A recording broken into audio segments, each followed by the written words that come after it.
we knew we didn't want to sell the same fabric as all the other fabric shops have. It doesn't take long to get quite good at sewing, to be honest. So a lot of people we see are beginners, taking their waste so it doesn't go to landfill, doesn't get incinerated. We're like, okay, we're just going to sell that fabric. So true designer Deadstock comes straight from the designers. It really is like leftover fabric.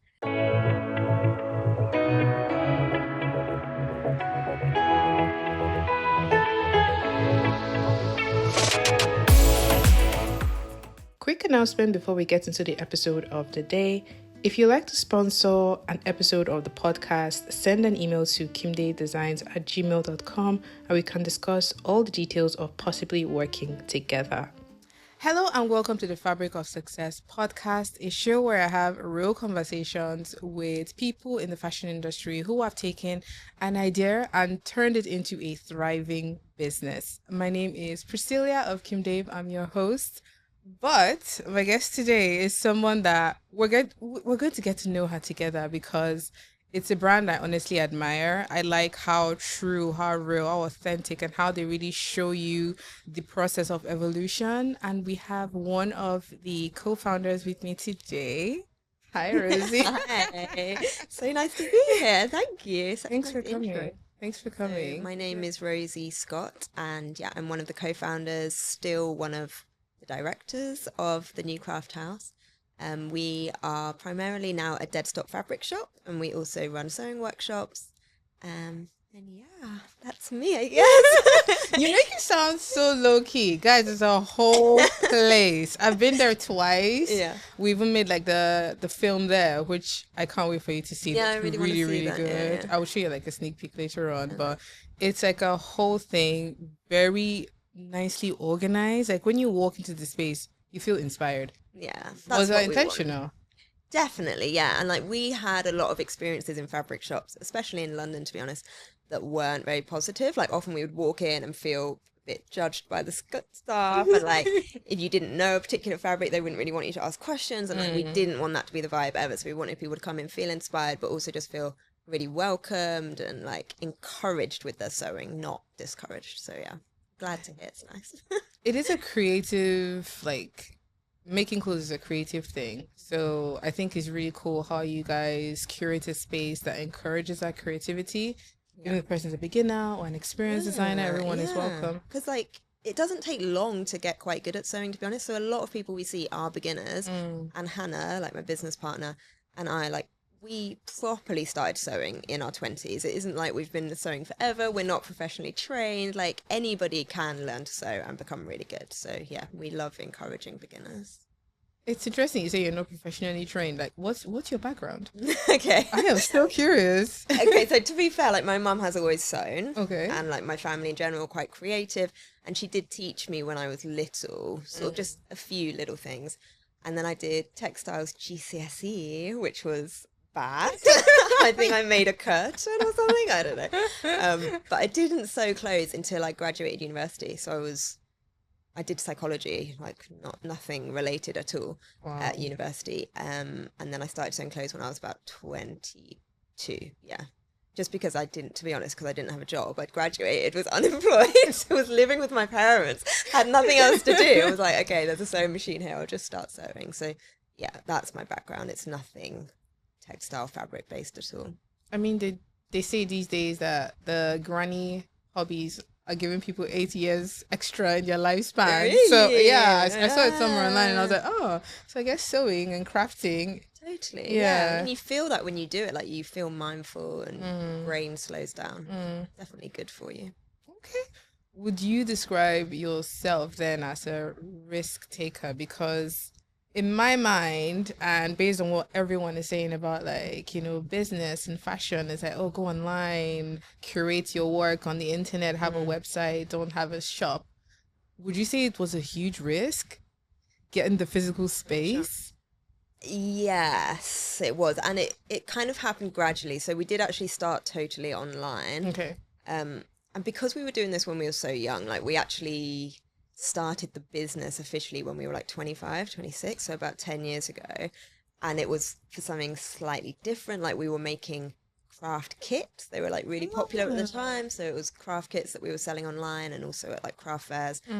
And then we started wanting to run workshops. So then we became like a workshop business, and then we needed a premises to do that. And then we started selling fabric. So it all kind of like happened organically without really a plan.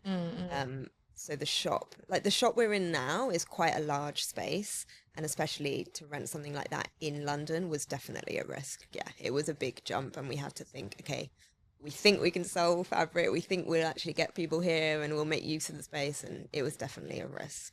Yeah. I see the psychology though. You say it's not related, but you guys have morphed the brand from selling kits, teaching workshops, and I bet when you were doing the workshops, someone probably asked, "Oh, where can I get fabric?" Yeah, totally. Yeah. Okay, Yeah. okay. Yeah. And like we knew we didn't want to sell the same fabric as all the other fabric shops have. Like we have friends who have fabric shops, and we knew there wasn't really a market for the sort of same fabric that people were getting from wholesalers. And at the same time, we were in Hackney and like meeting designers just like around us, and they were telling us that they had this problem of leftover fabric. And we were like, okay, like there's this fabric and it would be different to what other people are selling, and it's solving a problem of like taking their waste so it doesn't go to landfill, doesn't get incinerated. And we're like, okay, we're just going to sell that fabric. So true designer Deadstock comes straight from the designers. It really is like leftover fabric. And that's how that started and how we decided to only sell that kind of fabric. It does make so is it the new craft house or new craft house? What's the technically the, but because Instagram doesn't have the, everyone just calls us new craft house, which is fine as well. No, I want to get it right because I want people to know the real name and then, okay, this is the name on Instagram. So if they search for you online, they kind of know where to go. Yeah, okay. All right. So the new craft house. I guess one of the main USPs then is the fact that the fabrics are from designers. They're dead stock. You most likely won't find them anywhere else. Yeah, exactly. Was that intentional, or was it just like a happy coincidence that you knew designers who had fabrics and wanted to get rid of?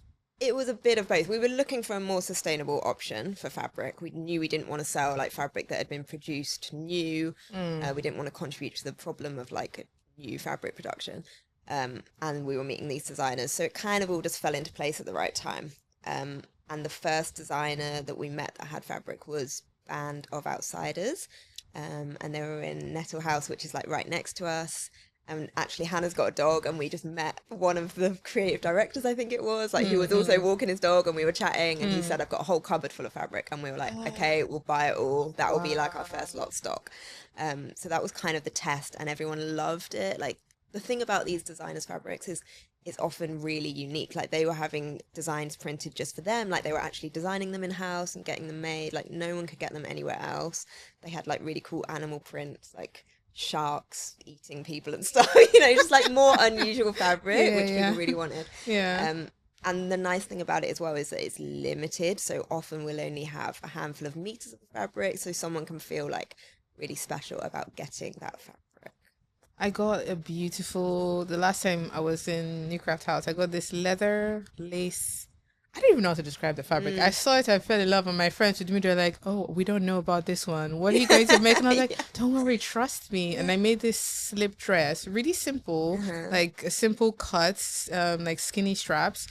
And the fabric alone, it's so good. When I wear it and I post a picture, I need to tag you guys. And I bet I wouldn't see that fabric anywhere else again. Yeah, you won't, Oh my days. Have you had people like come back and say, oh, I want to buy this same fabric. Do you have it in stock? Can you get it for me? And it's gone, often, And they're like, do you know where it was made? Yeah. Like, most of the time, no, like we don't know, sorry. And it would have probably just been made for that designer, so yeah, it's a bit of a shame, but that's the nature of Deadstock. It is I guess it's something that has like the appeal of it being one of a kind, and also like once it's gone, it's gone. You're not stuck with like a lot of fabrics that you need to like sell really cheaply, or you have to like, I don't know, get rid of in a way that you're not happy with as a business. Yeah.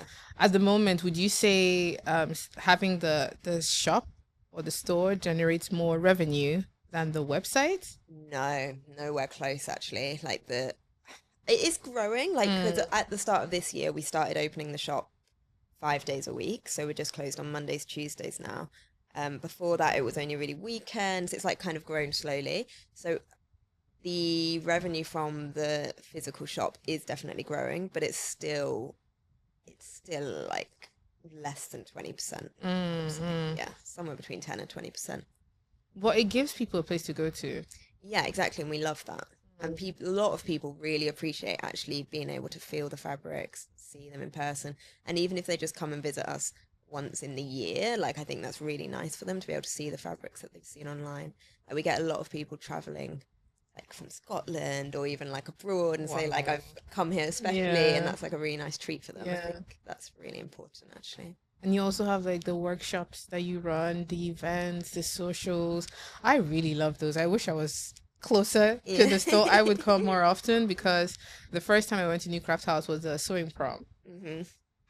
Wait, who came up with that idea? They're normally like a group effort. Like, we'll ask the team, like, what should the theme be for our next party? And I can't remember who came up with prom, but yeah, that was a good one. That was fun. It was so fun because it's like adults, we just found an excuse to make cute dresses, big dresses, turn so up, good. and like it was so nice. I think I slowly started falling in love with the brand after that day, because it was like you could really see people cared about what they did, and like total beginners and like established designers, everyone came together just to like share the joy and passion that he had. Yeah, it's so nice, and everyone's so supportive. Like, we started running those at parties, events before we even had the shop. Like, just when we were doing workshops, we thought that would be such a nice idea to get like the sewing community that generally is really online and they interact with each other's Instagram posts, but they don't tend to see each other in person very much. Like, to get everyone together and like celebrate the makes and actually like make some in real life connections. And yeah, it was really nice. We haven't actually done one in maybe 18 months now because the shop is getting so full. It's like quite difficult to get enough space, but we do need to like put some effort in and actually do another one. Okay, I'll keep an eye out.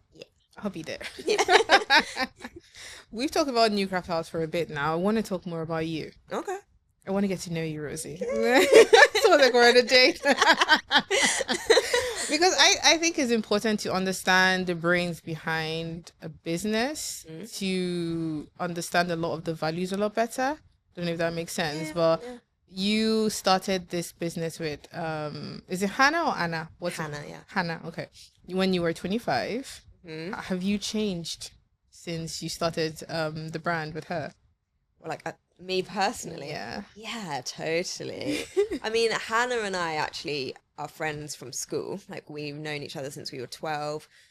We went to school together in Germany because our parents were all like teachers in army schools, so we were stationed there like with the British Army. So we grew up together in like this kind of weird British Army bubble in Germany, and have known each other since then. So, and when we officially started the business, when we were around 25, we were like still kids, definitely. I was living on a boat in London, with my husband at the time, now my ex-husband. Like, a lot's changed. Oh, wow. And then she moved onto a boat like a year or two later. So we really didn't have much money. We were just like getting through, muddling with what we could do.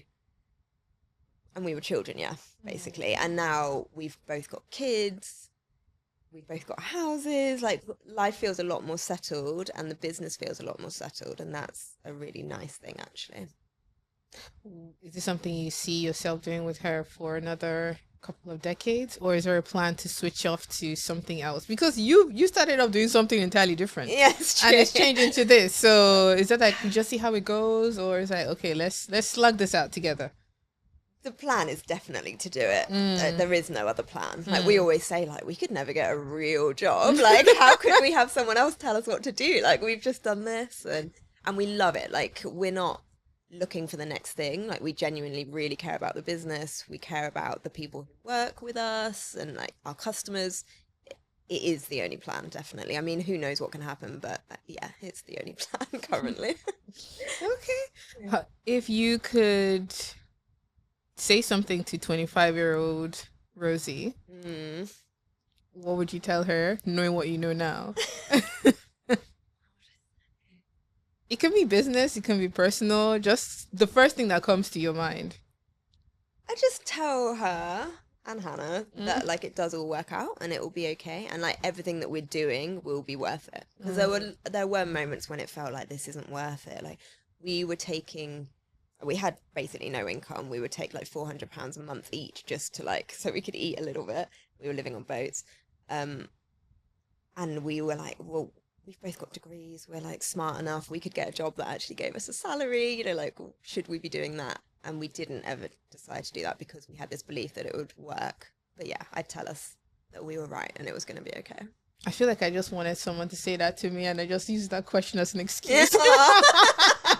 It does though. Like if you keep going at something and you put your yeah. energy and your time into something and you believe in it, it does work. Okay. That was deep. Okay, let's come out of that like sentimental bubble for a bit. We might deep into it later on, but I just wanted to talk more about sustainability in fashion. You guys are tackling it really, really well in a very practical and real way. But what is one like sustainable trend that you're seeing that you're like, okay, this is just a fad. People are gonna get over it really soon. Like it's gonna die out in the next couple of months or years? I don't know about them dying out. That's the problem. Like, I think brands know that customers can be tricked and they like exploit that. Definitely. There's a lot of greenwashing in fashion and especially like big brands, like Shein, did I say it? And Temu, like they really stress me out. Like when I hear about the amount of clothes that have been produced and sent all around the world all the time, it really stresses me out. But just that kind of like low quality clothing that is made with really cheap fabrics that are so bad for the world and they get worn once and thrown away, like that is just a general like concern. And I see that problem getting worse, to be honest. So anything that like tries to battle that, I'm all for. And yeah, we try and speak out about it as much as possible.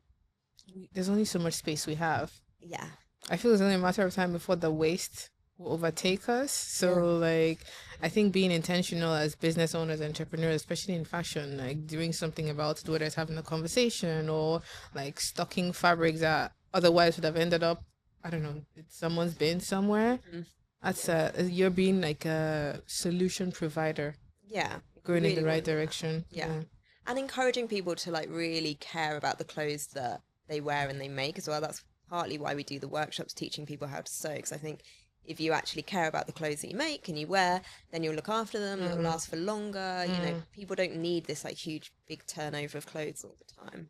Any plans to create a service where people bring back clothes they don't want and you guys do something with it, or is that just like, okay, that's not our area of expertise? Yeah, I think it's too big for us, to be honest. I mean, we do like all fabric scraps and stuff that we have, so like fiber waste we send to recycling, and there are places where you can do that. Okay. But clothing is a whole other thing.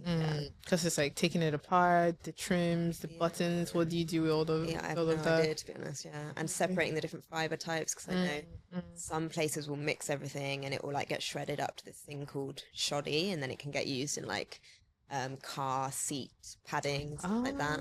Okay. But sometimes it needs to be separated into like natural fibers, non-natural. Yeah. I mean, that's good to know. That because I currently have like stock and fabrics. I'm like, what do I do with them? I don't want to sell them at a really cheap price because I really care about like, you know, the story and how they were made. Like, what would you say to a designer having that issue of like, I have all the stock, I don't know what to do with it. Do I repurpose the design? Do I send it to somewhere to be recycled? Like, do you have any like tips for that kind of challenge? Yeah, I really don't know, because sometimes designers say like, we've got like actual garments. Do you have anything like, do you buy garments? And we just don't, like, that's just not something we do. And I don't know of anyone that does. So I mean, there must be places that buy garments and then sell them. I'm not sure. Have to look into that. Yeah, to find out what like a solution might be for the future. But speaking of solutions, how do you guys curate your workshops? Like, how do you find guests to come into the store? Do you just like wait for people to reach out to you, or do you like when you see someone that you think would be a good fit, you reach out to them? Like, how does that work? For the teachers? Yes. Yeah. We tend to just like hear of people on the grapevine, on the Instagram grapevine. But actually most of our workshops now are run by like our own teachers. So we have like a set schedule of workshops that sort of repeat every few months. like learn to sew or learn to sew silk, learn to sew on the bias, bra making. Like we have a lot of workshops that just repeat, and we have like specialist teachers who do those. And then we have special guest teachers who come in every now and then. So our first ever workshop we ran actually was with Maddie of Madeline. So like she does underwear in the States. And she came over and did a bra making workshop. And she's been back before to do that. Yeah, people always like having like a specialist guest over. It feels quite exciting. Okay. Do you see like the possibility of opening like a slightly separate space just to run the workshop, so it becomes like a thing of its own that happens, maybe like a mini academy or a mini school? That'd be cool. Yeah. To be honest, the workshops take a lot of work and don't make as much like income. So we love doing them, and it's great that they can be done at the back of the shop because we've got like a whole separate room that they can be run in. But like we started as a workshop only business, and it was hard. So like to open a whole new workshop space, I don't think we would do that again. Yeah, especially if you have the memory of it being really tough. Yeah. Chances are like less. It's like, I don't want to go back there. It wasn't. It's a lot of admin as well, like balancing people's calendars. And stuff. Yeah, and it's like finding a teacher who would come in and like pacing the class in the way that everyone is carried along and they finish at the end. Yeah, it's a real skill teaching. Like at the start, me and Hannah taught all of the classes. And it's great, but it's like all your weekends and it's a lot of like effort. You have to be patient as well. Yeah, you get a lot of different people in workshops. Okay, speaking of Hannah, has your relationship, has it changed over time? Or would you say it's more or less the same? Because you guys have known each other for decades now. Long, yeah, over 20 years, which is mad. Wow. I mean, our relationship has definitely changed as we've grown older, but that probably would have happened with or without the business. Like we've just grown up, and we're still so close. Like we see each other all the time, and I don't know what it would look like without the business, to be honest. You know, because I feel like as you get older, you stop seeing your friends as often. Yeah. It's like harder, and in a way, we can see each other without making any effort. Like it just happens by default that we see each other, and that's really nice because then you're having those like constant chats. You know what's happening in each other's lives all the time in a way that I think other friends, maybe that's not the case anymore. Yeah, we're still very close. Was there ever a moment where you guys are like, I don't know, this is not working out? Like, have you had a big fallout, like a big fight that was like, I questioned your friendship, like, I don't know if this would work anymore? No, I think we're both quite laid back. Okay. And if there's ever been like an annoyance, I think we're the kind of people who don't really talk about it. You go quiet for a bit and then you go back to normal. You just like retreat and like resolve the issues on your own, and then you come back again. Oh wow, maybe that's why you guys have been friends for like so long. Yeah, maybe. Yeah. Never a big row or anything. No, that's not our style. Okay, that's good to know, because money and business is something that could break friendships, relationships. So it's great that you guys have really like managed to grow this beautiful thing you have, and even though your individual lives have changed, you kind of have still remained really close. That's quite cool. Yeah, it is really good. We're lucky. Yeah. Okay. Are there any plans to open another branch of the new craft house? No. Somewhere in the UK? Brighton? Bournemouth? I don't know. I'm just throwing names out there. I mean, I live in Margate now. Like, I've lived down there for 5 years. I would love to have a Margate store. I'd love to not commute. But no, like realistically, it just doesn't make sense to staff a new place and to have all those new overheads when most of the revenue comes from online. So that just doesn't make sense. I think as we're getting more fabric and we're sort of running out of space, the logical next step would be to have a warehouse. Yeah, to like everything, orders and stuff, and then the shop. But never say never. Like my partner's always like, you should open in Paris. I'm like, I mean, the sky is the launch pad. Why not? I think it's something. What if you get an investor? Because I'm about to go into like the really businessy side of things. Like you mentioned board of directors. So I'm like, wait, is that like a whole? Yeah, no, we just call ourselves directors. No, there's no investors. There's no board. Like, no, we've never tried to get investment. We actually, when we first started, when we were 25, we wrote a business plan and entered like the UCL competition for entrepreneurs or like young business ideas, and we won £12,000, I think it was, and that was what we started the business with. It's that small pot. So yeah. if you want to call that investment, that's the only money we've ever had. No plan to get external funding. No, I mean it's always like an option, I guess, but we have always preferred to like grow organically and do what we can with what we have, and especially at the moment, like I've got a 6-year-old and a 4-year-old. Hannah's got a 2-year-old. There's a lot going on at home as well, and I think that would bring a whole added layer of stress that at the moment we just don't need. Yeah. Plus, you lose a certain amount of control when you take someone else's money. Yeah. It's just like simple logic. So, I guess we'll just watch and see. But I feel like you guys are doing really well, anyways. You almost don't even need. You don't need anyone to do anything for you. You've done it for so long, and you're growing so well, so consistently that I think you guys would be fine. Thank you. Yeah, I'm sure there's a lot we could learn and do better, but we're happy at the moment. Yeah. Okay. Are there any projects in the pipeline that you would like to talk about? The big project over the past year, to be honest, was becoming B Corp certified. So we got that certification. That felt like a big thing. And there hasn't really been another big one. It's just, I mean, we're constantly reaching out to designers, constantly getting new fabric. We've had some really exciting, like, new designers over the past year. So Liberty, we became their only, like, Deadstock fabric. Wow.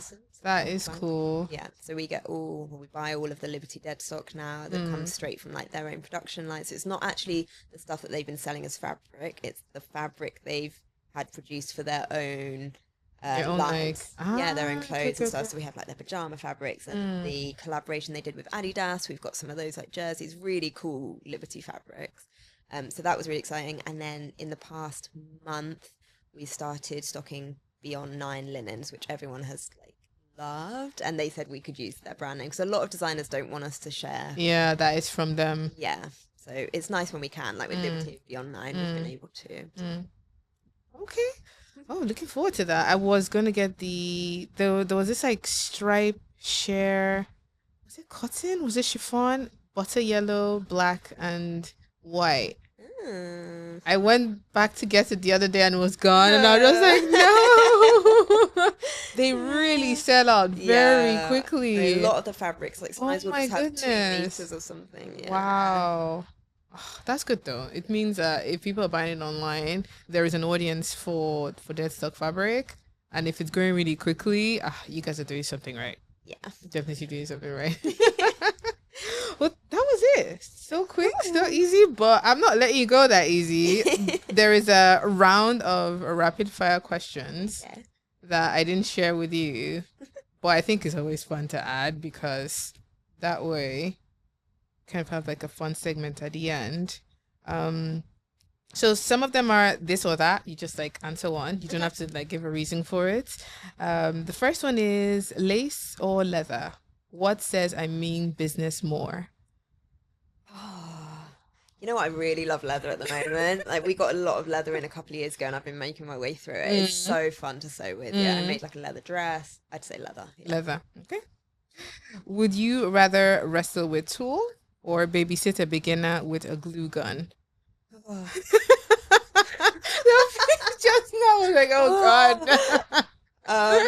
I'd do the tool by myself. Really? Yeah. Well, you were a teacher at I the know, beginning. and I do love it, but there's a glue gun. I don't want to do crafty stuff again. Wow. Oh Lord. Sequence in the daytime or corduroy on a night out? Which is the bigger crime of style? Corduroy on a night out. I think you should always be a bit overdressed. That's better than undressed. I mean, it depends what the person makes with corduroy. If it's like a nice... True, it could be like a cool jumpsuit or something. I'm just seeing like a floppy brown corduroy jacket. It's not the one. Oh, this is a good one. What's the most unusual fabric you've ever stocked? I was going to ask during the actual like chat, but I'm glad it's come up here. There's been a lot, to be honest. Like some of the laces have been really like wild and wonderful. There was this one I made a little dress out of that was kind of iridescent plastic over the top of like black lace. That was really cool. Made of That's the and the back is silver. Yeah. That's the one I got. Really? Yeah. We both made the same dress. Yeah. I made like a little spaghetti strap. Yeah. Oh, that's a cool one. It's really good. That's a cool fabric. Yeah. How do you clean it? Do you not clean it? I don't think I've even worn it. Like, where am I going to wear that to? Because it's like you can't wash the leather. Do you just like wipe it with like a damp cloth? Yeah, the plasticky bits you could wipe. Okay. Yeah. And you could maybe soak the black bit. Because I was like, how am I going to clean this dress after making it? I have no clue. Okay, that's a good tip to know when I do wear it and I need to clean it. The next one is London street markets or high-end textile fair. Where do you find more inspiration? I mean, back in the day, we were all about Walthamstow Market for getting some fabric. I haven't been in ages, though. And Goldhawk Road was always great. Oh, yeah. That's a good also one. Haven't, like, because we have no need now. We just have fabric on tap. And a high-end textile fairs, again, I haven't really been to in a couple of years. So I'd say Goldhawk Road. I'd go to the streets. Street market. Yeah. Okay. And the final question on the show, which is like our iconic question for time and time, is what is your fabric of success? You can interpret this any way you want. I don't like to tell people what the question means. Okay. I just throw it at them and I want to hear what they say. Perseverance and actually caring about what you're doing, I think. Like if you're actually putting your, sounds cheesy, but like your heart and your soul into what you're doing and just keeping on going with it, I think that is what leads to success. So I hope you enjoyed today's episode. I'm going to leave all details for the New Craft House down below, their website, their socials, where you can find and shop the brand. They also host like workshops that are a great way to like learn a new skill, have fun with your friends if you're out in London and you don't know what to do with your spare time. If you enjoyed this video, do give it a thumbs up. Leave any further questions you have down below as well, and either I or Rosie would get back to you. Don't forget to rate and review the show, and until next time, have a good morning, afternoon, and evening wherever you are. Bye.